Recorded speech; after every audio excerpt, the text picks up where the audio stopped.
इस समय आप लोगों की दो बड़ी परीक्षाएं लगी हुई हैं, जिसमें आपका अपर पीसीएस 27 अक्टूबर को है और आरओ 22 दिसंबर को है। तो इन दो बड़ी परीक्षाओं में हमारे महाद्वीप से क्वेश्चन कैसे बनते हैं, ये सातों महाद्वीप जो आपके हैं, इन सातों महाद्वीप में से सबसे पहले मैं यूरोप महाद्वीप और एशिया महाद्वीप को उठाता हूँ। यूरोप महाद्वीप में हमारे क्वेश्चन कैसे बनते हैं, तो आइए सबसे पहले हम लोग शुरुआत करते हैं। पहला प्रश्न तो आपका यही बनता है कि स्कैंडिनेवियाई देश किसे कहते हैं। तो स्कैंडिनेवियाई देश के अंतर्गत हमारे कौन कौन से देश आते हैं, तो आप सभी लोग ज़रा नक्शा खोल लेंगे और नक्शा खोलने के बाद जहाँ पे नॉर्वे, स्वीडन और फिनलैंड है, आप ज़रा इस स्थान पे आ जाइए। तो नॉर्वे, स्वीडन और जो है डेनमार्क, ये डेनमार्क जो आपका ये है, ये ज़रा जर्मन के आप ऊपर आइएगा। तो नॉर्वे है, स्वीडन है और डेनमार्क है। इस तीन देशों को हम लोग स्कैंडिनेवियाई देश कहते हैं। फिनलैंड को भी मानते हैं, तो नॉर्वे, स्वीडन, फिनलैंड को ही मानते हैं, लेकिन कुछ भूगोलवेत्ता ये कहते हैं कि फिनलैंड जो है ये स्वीडन का बढ़ा हुआ भाग है, ये उसका उत्तरी, इसीलिए कुछ भूगोलवेत्ता इसको नहीं मानते हैं। तो इस प्रकार से जो इसका विभाजन किया गया है कि इसमें तो इसके दो तरह से, एक भौगोलिक दृष्टि और एक सांस्कृतिक दृष्टि। कि भौगोलिक दृष्टि से स्कैंडिनेवियाई देश में कौन कौन से आते हैं, तो उसमें आपका नॉर्वे है, स्वीडन है और उत्तरी फिनलैंड है, ये तीन क्षेत्र आते हैं। एक बार दोबारा सुनेंगे कि भौगोलिक दृष्टि से जब पूछेगा कि स्कैंडिनेवियाई देश में कौन कौन से आते हैं, तो नॉर्वे है, स्वीडन है और उत्तरी फिनलैंड है। लेकिन जब सांस्कृतिक दृष्टि से पूछते हैं तो इसमें आपका स्वीडन हो गया, डेनमार्क हो गया और जो है आपका नॉर्वे, मतलब नॉर्वे, स्वीडन, डेनमार्क, ये तीन देश आपके सांस्कृतिक दृष्टि से आते हैं। क्योंकि यहाँ पे एक तर्क देते हैं कि फिनलैंड स्वीडन का ही बढ़ा हुआ भाग है, तो जब फिनलैंड स्वीडन का बढ़ा हुआ भाग है तो इन दोनों को एक ही मान लेते हैं और नॉर्वे के साथ डेनमार्क को इसमें ऐड करते हैं। तो सांस्कृतिक दृष्टि से कौन कौन हो जाएगा, सांस्कृतिक दृष्टि से डेनमार्क है, नॉर्वे है, स्वीडन है। लेकिन जब भौगोलिक दृष्टि से कहेंगे तो आपका नॉर्वे, स्वीडन और उत्तरी फिनलैंड को जो है समाहित करते हैं। तो इस प्रकार से ये स्कैंडिनेवियाई देश से क्वेश्चन पूछे जाते हैं। दूसरा क्वेश्चन, जब आप फिनलैंड के ठीक नीचे आते हैं तो यहाँ फिनलैंड की खाड़ी है, तो एक तो फिनलैंड की खाड़ी से क्वेश्चन बनता है और दूसरा इसे कहते हैं फिनलैंड और स्वीडन के बीच में यहाँ बोथनिया की खाड़ी है। ये बोथनिया की खाड़ी कई बार पूछा गया है कि बोथनिया की खाड़ी किन दो देशों के बीच है, तो वो स्वीडन और फिनलैंड के बीच है। तो बोथनिया की खाड़ी, और फिनलैंड के जस्ट नीचे अगर आप आते हैं तो यहाँ पे फिनलैंड की खाड़ी है, और जस्ट अगर आप इसके नीचे आते हैं तो ये आपका एस्टोनिया और लाटविया है। एस्टोनिया और लाटविया के बीच में रिंगा की खाड़ी है। ये बहुत इंपॉर्टेंट क्वेश्चन है। रिंगा की खाड़ी एक कई बार पूछा गया प्रश्न है। तो लाटविया और एस्टोनिया के बीच में जो रिंगा की खाड़ी है ये बहुत इंपॉर्टेंट है, इसको भी ध्यान रखिएगा। और साथ में जो Norway, Sweden, Finland, Estonia, Latvia, इनकी राजधानी देख लीजिएगा। इनकी राजधानियों से भी क्वेश्चन पूछे जाते हैं। लिथुआनिया की भी राजधानी पूछी गई है। तो यह तीसरा क्वेश्चन, जब इसके नीचे से हम आते हैं तो आप देखिए इसके पास जो है, जहाँ पे लाटविया और लिथुआनिया हैं, यहाँ पे आपका बाल्टिक सागर है। अब ये बाल्टिक सागर जो है, ये बाल्टिक सागर पे थोड़ा ध्यान दीजिएगा। कभी कभी ऐसा क्वेश्चन यहाँ बनाया जा सकता है कि बाल्टिक सागर जो है ये कौन से देश की सीमा को छूता है। तो यहाँ ध्यान देंगे, ये पोलैंड को, रूस को, लिथुआनिया और लाटविया, ये तीन देशों को ये छू रहा है। तो जब इसको ये छू रहा है तो यहाँ पर अब देखिए रूस जो है, ये रूस अपनी मुख्य भूमि से अलग है। ये जो आप हरा वाला पोर्शन देख रहे हैं, ये रूस, ये हरा वाला पोर्शन ये मुख्य भूमि से जो है ये अलग है, लेकिन ये रूस का ही हिस्सा है। तो जब ऑप्शन में कभी देता है बाल्टिक किन किन देशों की सीमाओं को छूता है, तो अक्सर लोग रूस को हटा देते हैं कि अरे रूस तो यहाँ पर टच ही नहीं करता, क्योंकि रूस का भूमि का छोटा सा टुकड़ा जो है वो बाल्टिक सागर को छू रहा होता है। तो इस प्रकार से आपका देखिए यहाँ पे लाटविया, लिथुआनिया, रूस और पोलैंड, ये चारों देश को छू रहा है। तो ये प्रश्न भी आपके एग्ज़ाम में बहुत इंपॉर्टेंट है, इसको भी आप लोग विशेष रूप से ध्यान रखिएगा। पुनः जिसे कहते हैं कि थोड़ा सा हम लोग इसे स्कैंडिनेवियाई देश के ऊपर चले आते हैं। जो यहाँ पे आप देखिए, एक है श्वेत सागर। तो श्वेत सागर जो है, श्वेत सागर की स्थिति पूछता है कि ये कहाँ है। तो इसको भी फिनलैंड के पूरब में आते हैं, जहाँ पे रूस वाला हिस्सा है जो कटा हुआ है, और इसके पास यहाँ एक लोब के आकार का निकला हुआ है। इसे हम लोग क्या कहते हैं, तो इसे हम लोग जो है ये ठीक इसके ऊपर जो है बैरेंट सागर है। तो बैरेंट सागर को भी ध्यान रखिएगा, और ये आपका श्वेत सागर है। तो बैरेंट सागर और ये जो लोब के आकार का, इसे कोला प्रायद्वीप कहते हैं। तो ये कोला प्रायद्वीप भी पूछा गया प्रश्न है कि कोला प्रायद्वीप कहाँ। यहाँ से एक क्वेश्चन और भी बनता है। कोला प्रायद्वीप के उत्तर में आप पाएंगे यहाँ ममन्स बंदरगाह है। तो अक्सर पूछता है कि ममन्स बंदरगाह साल भर यहाँ, क्योंकि यहाँ बर्फ़ जमी रहती है, तो ये साल भर लेकिन खुला रहता है, मतलब यहाँ बर्फ़ नहीं जमा रहती है। उसके पीछे क्या कारण है, तो जो लोग मेरा जो है महाद्वीपीय ये समुद्री धाराओं का वीडियो देखे होंगे, वहाँ मैंने एक प्रश्न का उत्तर दिया था कि जब गल्फ स्ट्रीम धारा ऊपर आती है तो ऊपर उसकी एक शाखा नॉर्वे के उत्तर से आती है, वो गल्फ स्ट्रीम का बढ़ा हुआ भाग है, और क्योंकि गल्फ स्ट्रीम एक गर्म धारा है और नॉर्वे के पास भी वो गर्म धारा रहती है, तो जब ये ऊपर पहुँचती है तो ऊपर पहुँचने पर ममस बंदरगाह के पास उसके बर्फ़ को ये पिघला देता है, और इस प्रकार यहाँ साल भर जिसे कहते हैं ये बंदरगाह खुला रहता है। तो एक कोला प्रायद्वीप से क्वेश्चन बनता है, एक श्वेत सागर से क्वेश्चन बनता है, एक ममस बंदरगाह से क्वेश्चन बनता है, ये सारे क्वेश्चन बन रहे हैं। यहाँ पे बोथनिया की खाड़ी से क्वेश्चन बनता है, यहाँ फिनलैंड से भी, फिनलैंड, नॉर्वे, स्वीडन के भी स्कैंडिनेवियाई देश से क्वेश्चन बनता है, और साथ में इसे कहते हैं कि आपके फिनलैंड की खाड़ी और रिंगा की खाड़ी से क्वेश्चन बनते हैं। इन सब को देखिएगा, ये सारे क्वेश्चन कहीं ना कहीं आपके पूछे जा सकते हैं। इसके बाद जब हम लोग आगे चलते हैं तो एक तो यूरोप महाद्वीप की सबसे ऊंची चोटी जो है वो माउंट एल्ब्रुज है, ये रूस में है। आप इस क्वेश्चन को देखिए, यहाँ पे एक काकेशस पर्वत आता है। अब काकेशस पर्वत जो आपका आता है, ज़रा इस चीज़ को भी आप लोग देख लीजिएगा। यहाँ पे काकेशस पर्वत जो है ये अब आप लोग इस समय ज़रा नक्शा जो खोले हैं, प्राकृतिक नक्शा खोलिएगा। प्राकृतिक नक्शा में खोलेंगे तो जहाँ काला सागर है, काला सागर के पूरब में देखेंगे तो यहाँ पे काकेशस पर्वत है, तो इसी काकेशस पर्वत पे ही माउंट एल्ब्रुज है। तो ये क्वेश्चन भी पूछा गया है, और यही काला पर्वत के ठीक ऊपर जिसे कहते हैं अजोब सागर है। ये अजोब सागर के बारे में भी पूछा गया है। अजोब सागर के बारे में जिसे कहते हैं कि इसमें ज़रा आप जब राजनीतिक में आएंगे तो अजोब सागर देखिए, ये आपको यहाँ पर दिख रहा है। तो ये कभी कभी क्या होता है, इसकी लोकेशन पूछ लेता है, ठीक है, कि कहाँ पर है, यूक्रेन के दक्षिण में कौन सा जो है। तो यहाँ पे जो है आपका अजोब सागर, तो अजोब सागर से क्वेश्चन और काला सागर से क्वेश्चन, ये दोनों को थोड़ा ध्यान रखिएगा, ये दोनों क्वेश्चन आपके पूछे गए हैं। पुनः जिसे कहते हैं, जब हम लोग आगे चलते हैं तो आपका यूरोप महाद्वीप आता है, ये क्या नाम है, फ्रांस आता है। फ्रांस को लघु यूरोप भी कहते हैं। अब फ्रांस को लघु यूरोप क्यों कहते हैं? क्योंकि फ्रांस में लगभग पूरे यूरोप की मैक्सिमम विशेषताएँ यहाँ मिल जाती हैं, तो इसीलिए इसको क्या कहा गया है, इसको लघु यूरोप कहा गया है। और ये तीन ओर से जिसे कहते हैं तट से घिरा हुआ है। ज़रा देखिए, इसके उत्तर में हम आते हैं तो यहाँ पे इंग्लिश चैनल है, जब हम इसके पश्चिम में आते हैं तो यहाँ विस्के की खाड़ी है, यहाँ विस्के की खाड़ी है। जब इसके नीचे आते हैं तो यहाँ पे भूमध्य सागर है।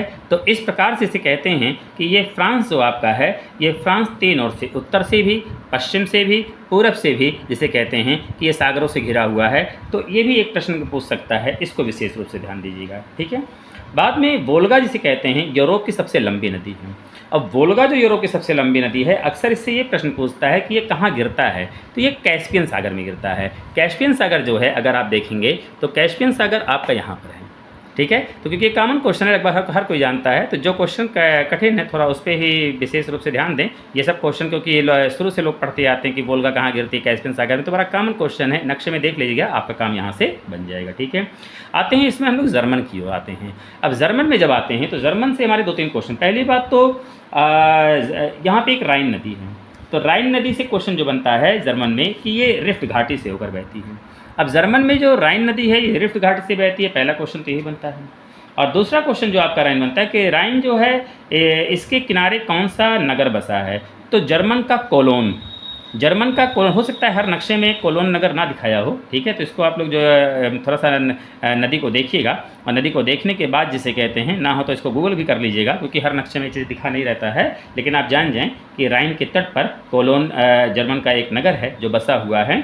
और ये जो है आपका जो राइन नदी है, राइन नदी में कोयले का व्यापार बहुत ज़्यादा होता है, और कोयले का व्यापार बहुत ज़्यादा होने की वजह से इसे कहते हैं कि इसे कोल रिवर कहते हैं, और कोल रिवर कहते हैं। और ये गिरता कहाँ है, ये उत्तरी सागर में गिरता है। तो उत्तरी सागर आपका जो है ये इधर आ जाता है। थोड़ा सा आप जर्मन में एकदम ऊपर की ओर जाएंगे, ठीक है, तो ऊपर की ओर जाएंगे, देखें यहाँ पे आपका ये उत्तरी सागर है।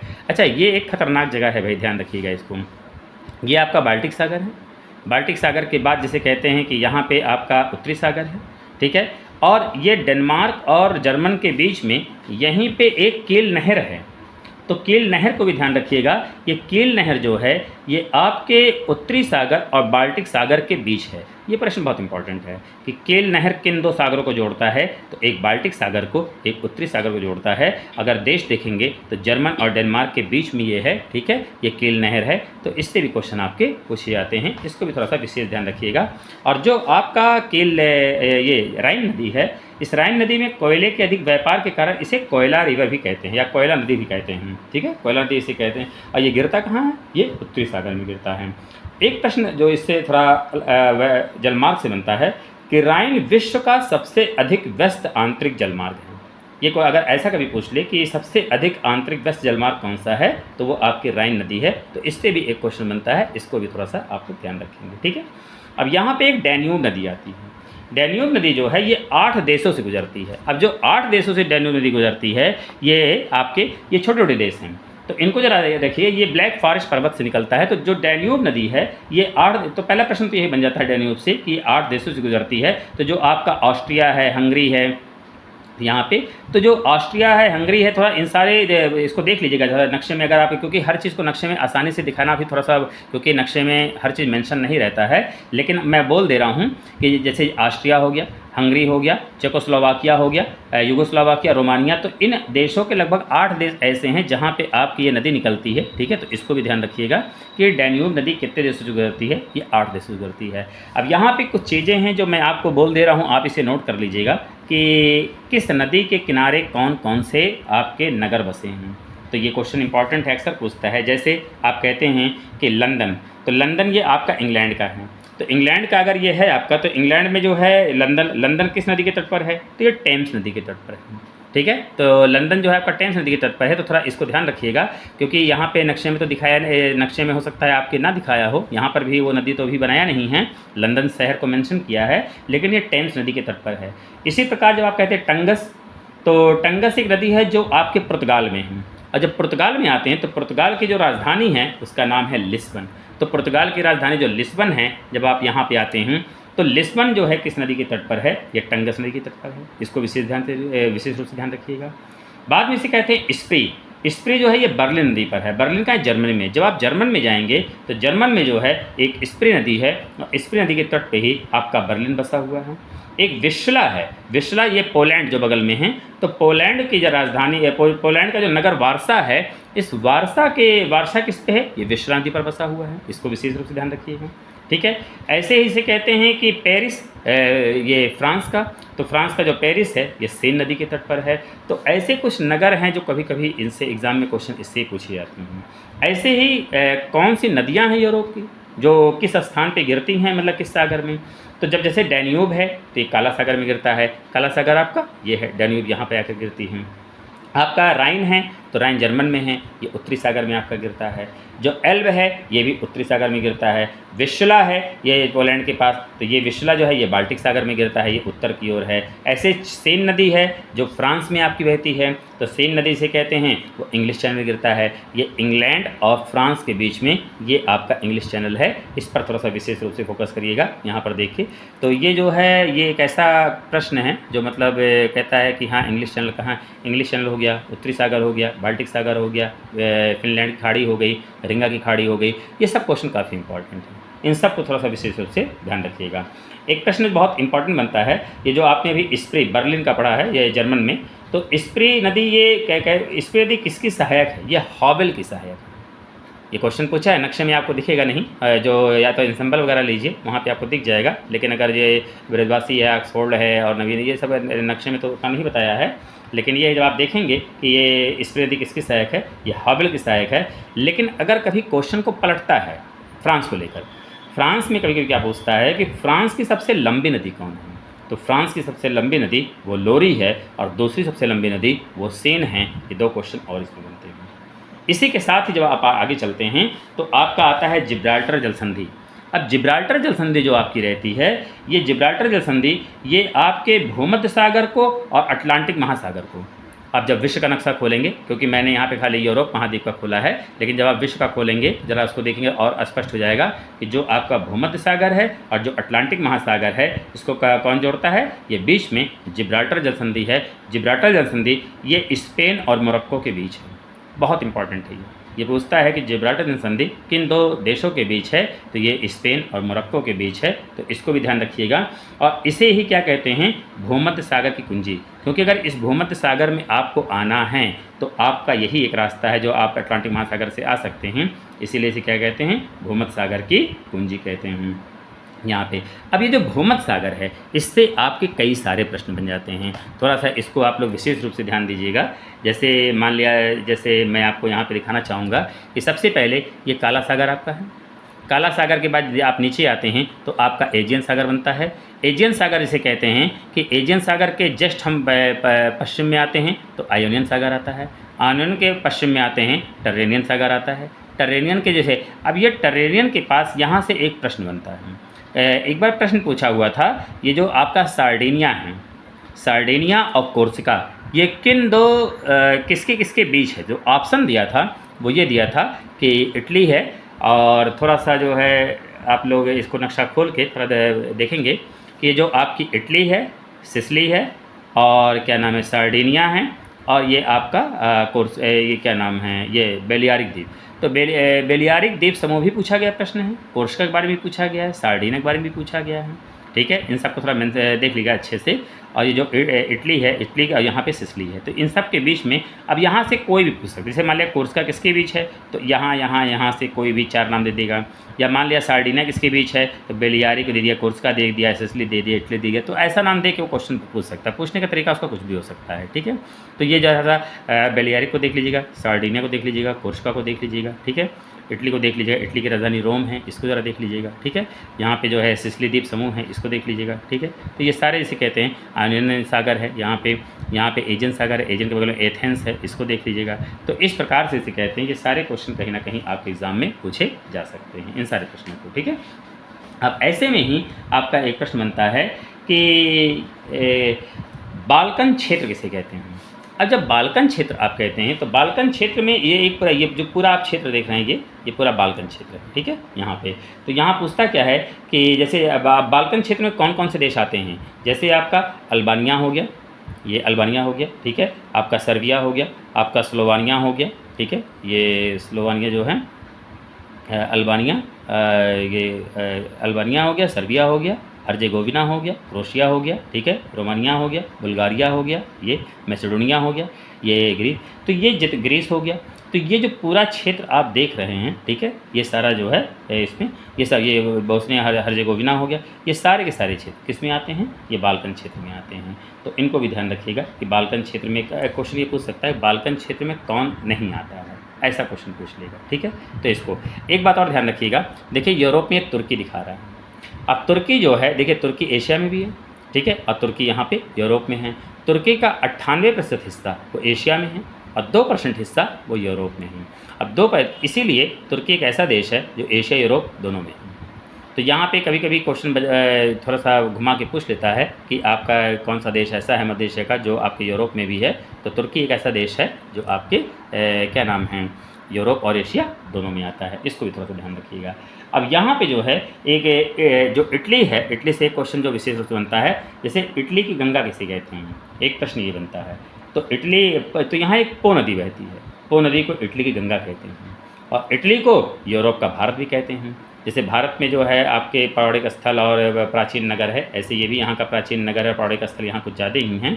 तो इसीलिए जो है अगर प्रश्न ये पूछता है कि इटली पो नदी के कहाँ हैं, तो वो इटली में है, और पो नदी को इटली की गंगा भी कहते हैं, और इटली को जो है यूरोप का भारत भी कहते हैं, इसको ध्यान रखिएगा, ठीक है।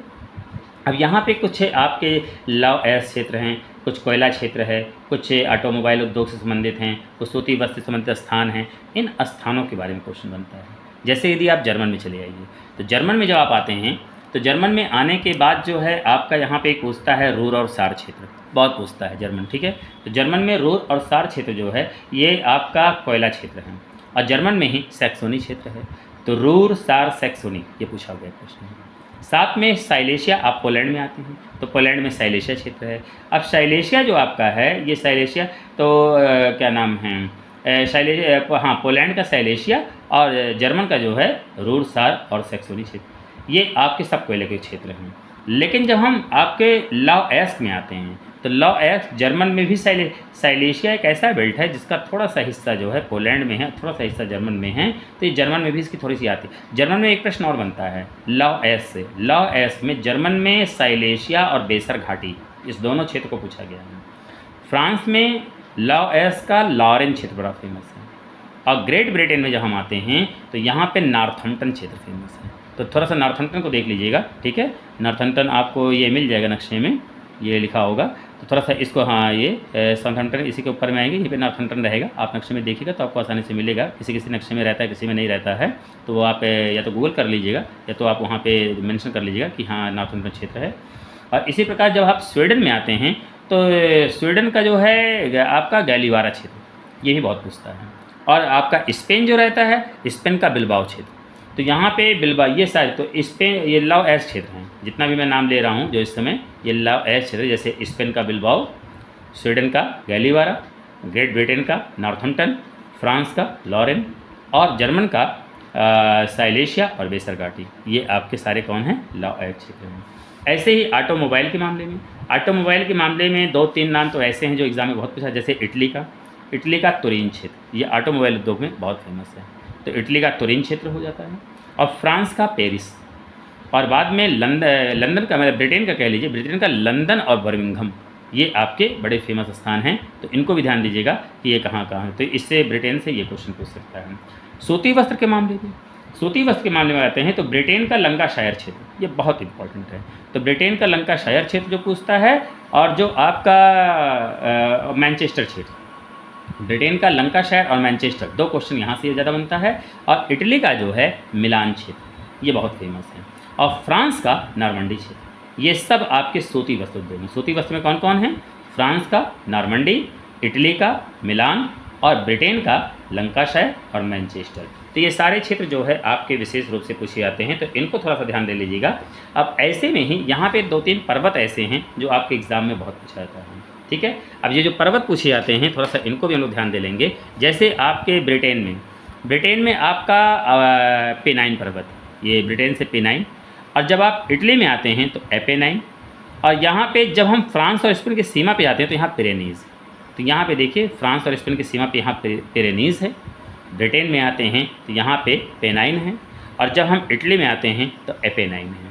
तो ये 3 पर्वत आपके थोड़ा सा बहुत मतलब थोड़ा सा क्या, ये मतलब अक्सर एग्जाम में पूछता है जब, क्योंकि ये नाम मिलते जुलते हैं, एपेनाइन, पिरेनीज़, पेनाइन। तो ये आपके लिए थोड़ा सा एक जिसे कहते हैं कन्फ्यूजिंग वाला क्वेश्चन है, तो इसको थोड़ा विशेष रूप से ध्यान रखिएगा। जब हम नॉर्वे और स्वीडन की सीमा पर आते हैं, ठीक है, तो नॉर्वे स्वीडन की सीमा पर जाते हैं तो यहाँ जोलन पर्वत है। जब आप इसको आते हैं, ठीक है, ये जो आपका नॉर्वे और स्वीडन है, इसकी सीमा पर यहाँ पे जोलन पर्वत है। तो ये जोलन पर्वत को याद रखिएगा, ये भी बहुत क्वेश्चन पूछा गया, इंपॉर्टेंट क्वेश्चन है।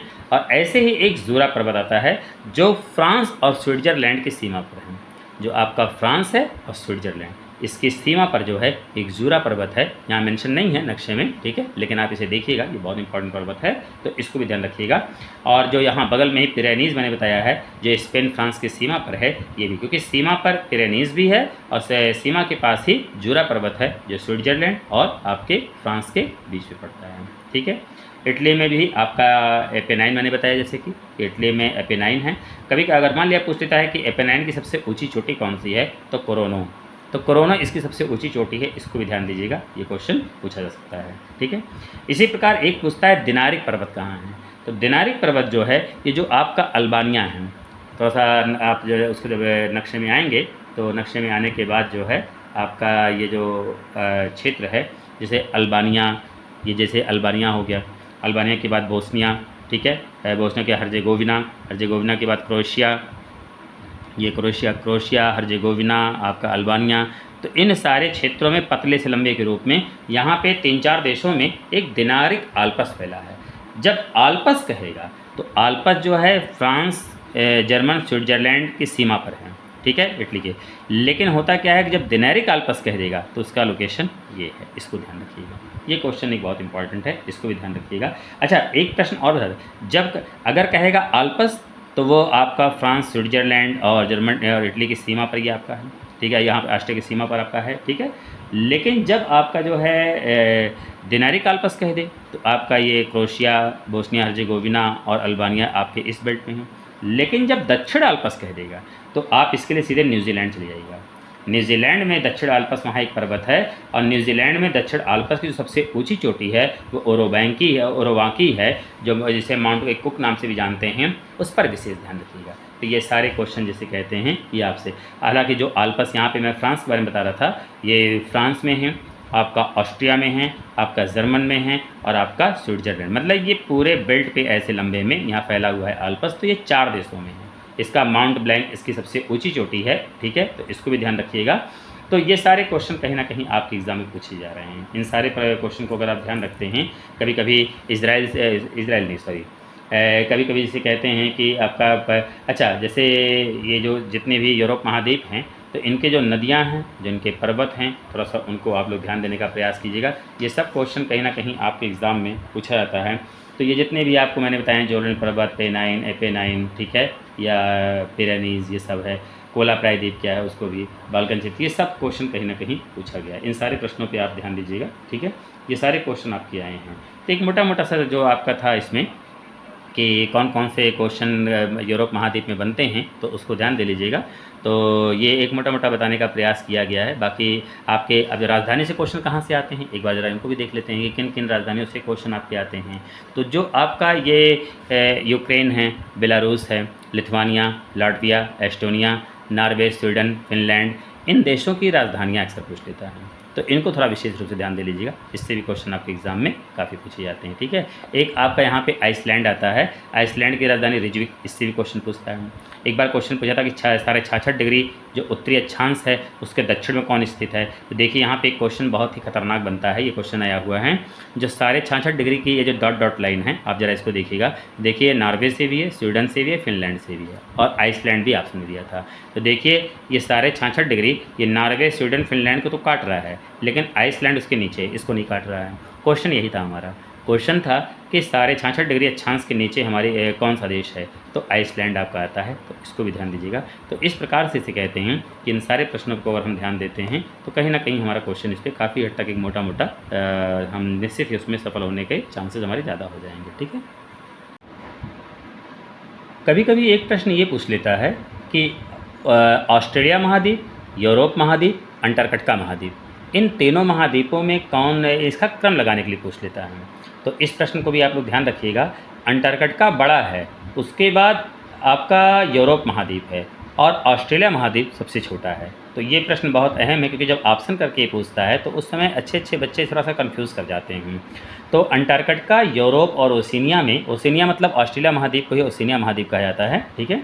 तो अंटार्कटिका बड़ा है क्षेत्रफल में, उससे छोटा यूरोप महाद्वीप है, और उससे छोटा ऑस्ट्रेलिया महाद्वीप है। एक प्रश्न तो आप इस पर ध्यान रखिएगा। दूसरी बात जिसे कहते हैं कि एक जो है स्विट्ज़रलैंड जो आपका है यहाँ पे, ये स्विट्ज़रलैंड में पूछता है माउंट टिटलिस पर्वत, ये ज्वालामुखी पर्वत है, कि माउंट टिटलिस कहाँ है, ये स्विट्ज़रलैंड में है। इसको भी ध्यान रखिएगा, क्वेश्चन पूछा गया है। और साथ में कभी कभी क्या होता है कि बॉस्फोरस जलसंधि, इसको भी जो है पूछता है, जो काला सागर और मार्मरा सागर, ये आपका काला सागर है, और काला सागर में जो तुर्की जो हरा वाला पोर्शन दिख रहा है, इस हरा वाले पोर्शन के बीच में खाली स्थान दिख रहा है, जो दोनों तुर्की के बीच में यहाँ पर है, ठीक है। तो ये काला सागर है, ये मार्मरा सागर है। तो इसी के बीच में आपका बॉस्फोरस जलसंधि है। तो इससे भी क्वेश्चन बनते हैं, इनको भी ध्यान रखिएगा। तो इस प्रकार से यूरोप महाद्वीप का एक मोटा मोटा क्वेश्चन दिया गया है। अब पार्ट 2 में आपको एशिया महाद्वीप दिया जाएगा, तो उसको भी पार्ट 2 में जल्दी ही बनाने वाला हूँ।